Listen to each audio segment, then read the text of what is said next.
Hello all, welcome to my channel. I hope you're having a fabulous day. My name is Reggie and today I'll be sharing with you the spring cleaning book tag.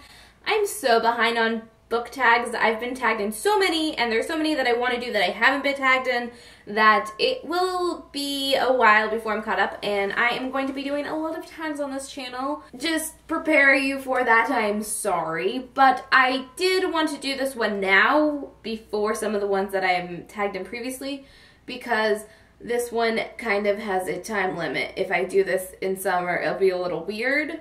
So I want to do this while it's still spring, so sorry you guys that tagged me in other videos longer ago. I promise I'm going to do them soon.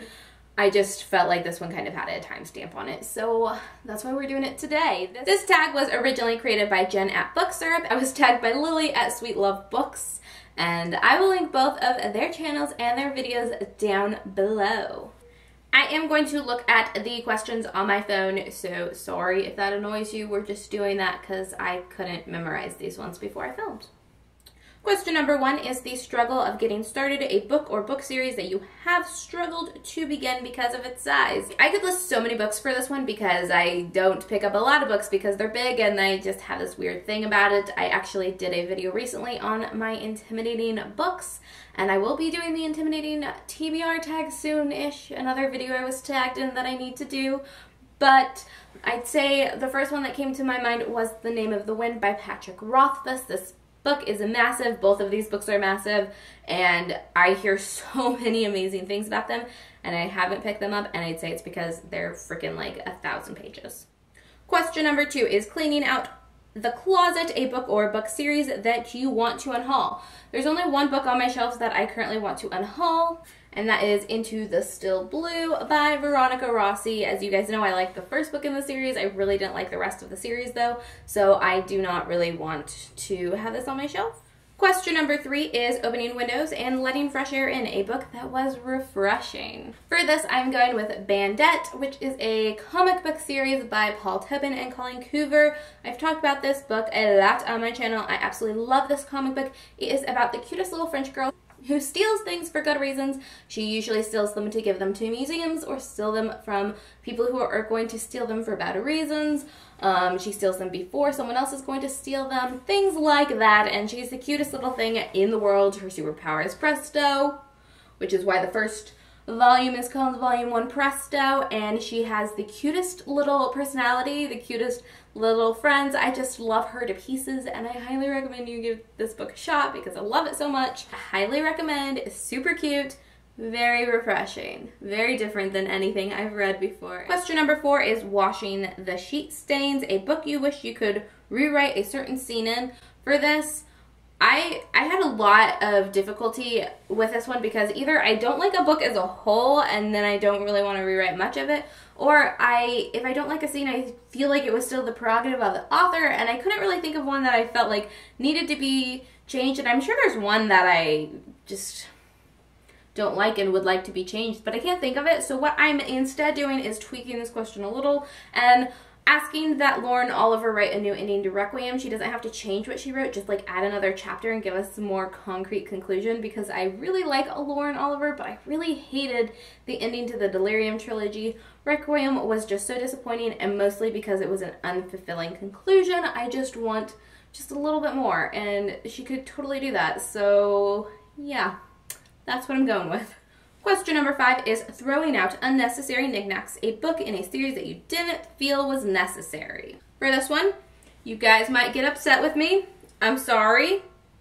I kind of don't care though, because I'm pretty serious about this one. Either the Mortal Instruments book 4 or 5, so we have City of Fallen Angels and City of Lost Souls. I feel like these books were so freaking similar and so unnecessary, and I disliked City of Lost Souls more just because I feel like it was the same story repeated, but I didn't like either of them that much, and I feel like they could have been one book because they essentially brought us to the same place, and I don't like backtracking, especially in long series. Either one of these, I don't really care which one, just like delete one of them, combine them into one book, something like that. I just feel like they didn't need to be two.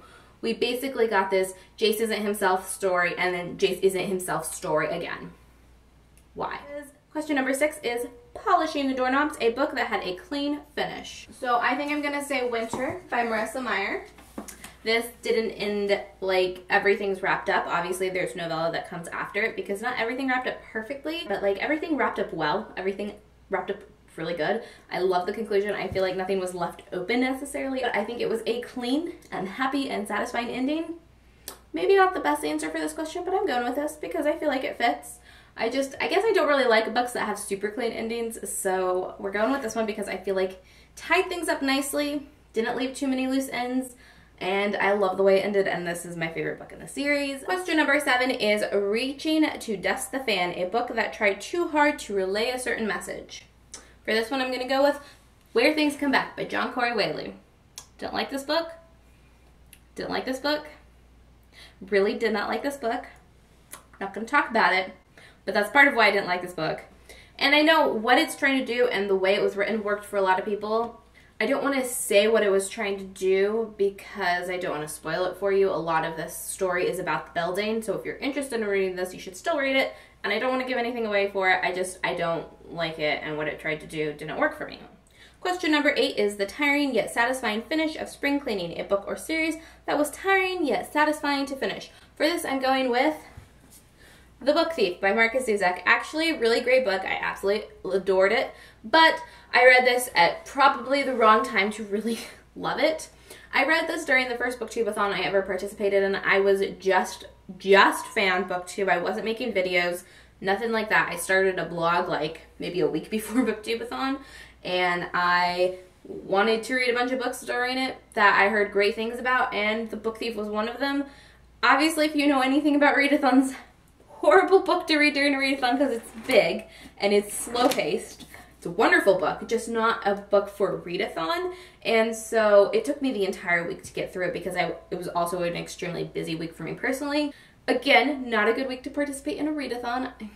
I didn't know. I've learned from my mistakes. So I would say that is the reason why this was tiring to read, because I just felt so disappointed in myself that it took like 5 days to get through this book, which is not that bad. It's like 500 plus pages.